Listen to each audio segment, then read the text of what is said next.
Hi guys, welcome back to my channel. I've actually been very busy in our backyard just cleaning up all of our landscaping and putting down new mulch and digging this trench to actually keep the mulch in its designated area. So I'm actually going to be working in the front yard. I have a lot of work to do. I need to dig some trenches, put some mulch down, build a little retaining wall. So much to do, so let's get started.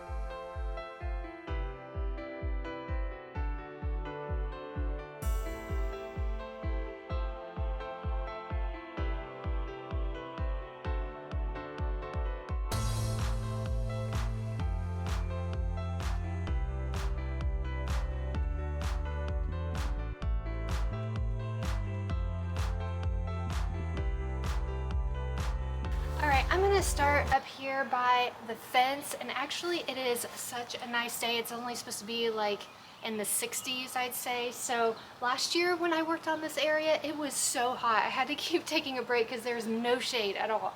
So anyway, when we had this fence put in, there is a gap between the bottom and the ground just because it's not quite level. So I want to build that up with as much mulch as possible, but I'm going to have to build a retaining wall right here just to hold all of that mulch in. So just a tiny little retaining wall. So that's what I'm going to work on first.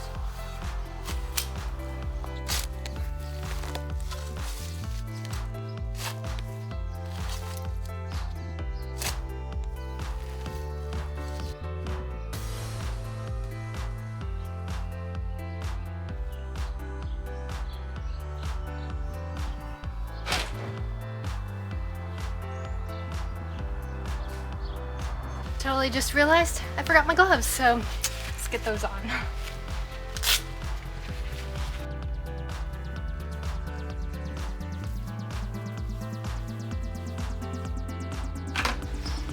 Okay, so I didn't buy the actual sand that you're supposed to use for the bricks to build the retaining wall because I only have this short little area. So I did have some play sand in my backyard. So I'm gonna try to level it with play sand. I mean, it's only, what, like 3 or 4 feet? Surely I can level it just fine.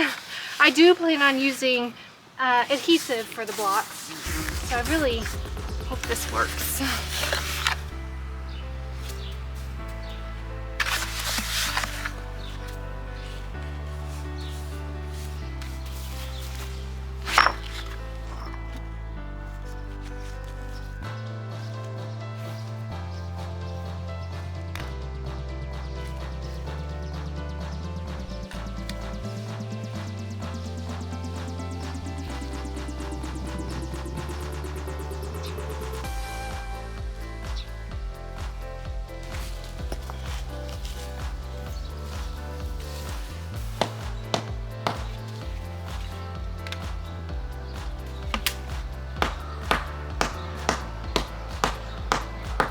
Okay, so I've gotten to the point where I'm ready to do the second layer of the block, but I need one cut in half. So here's my situation. The saw with the masonry blade is in the shed and it's really heavy. I do not want to get it all the way out just for one brick to be cut in half. So I'm going to take a cord and leave it in the shed and plug it in the house and cut it in the shed. Hopefully this works. I really don't want to take the whole saw out, and I've never cut masonry before, so we'll see how this goes.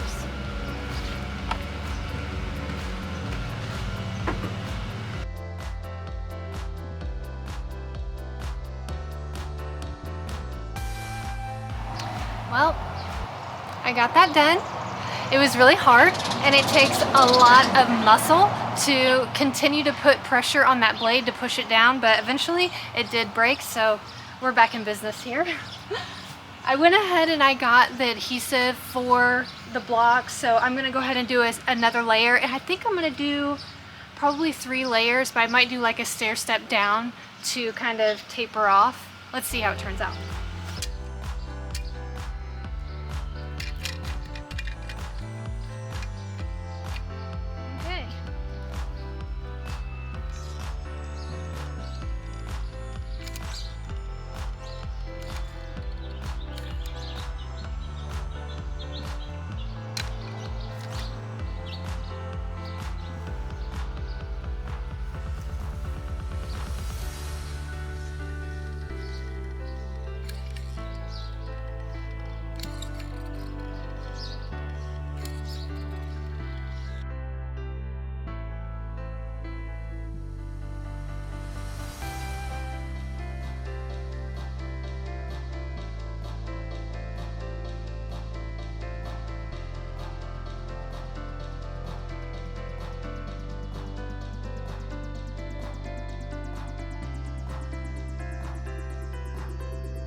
So I found these flowers for only $22. So I'm gonna try to split these for our hanging baskets. And if I were to get just like one little container of these flowers, it was like $6 to $8. So this will be $11 and hopefully it will fill each basket. So saving money, only $22.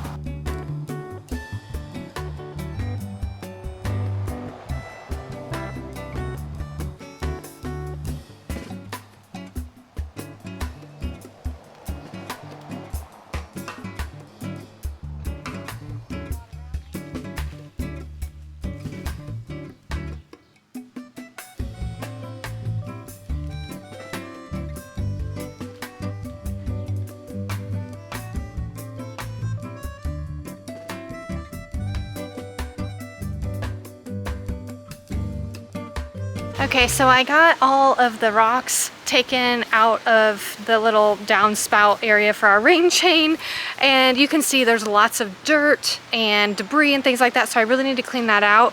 So now I am headed to the backyard so I can find some rocks that are about medium size to line along the where I have all those black rocks, the drainage or whatever. I'm going to put a bunch of rocks on the side to keep the mulch back and keep the rocks separate from the mulch.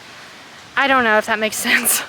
But the problem that I'm having is that there's a lot of dirt, debris, things like that getting into my little waterfall area when it rains from the rain chain. And so I need to get that cleaned up.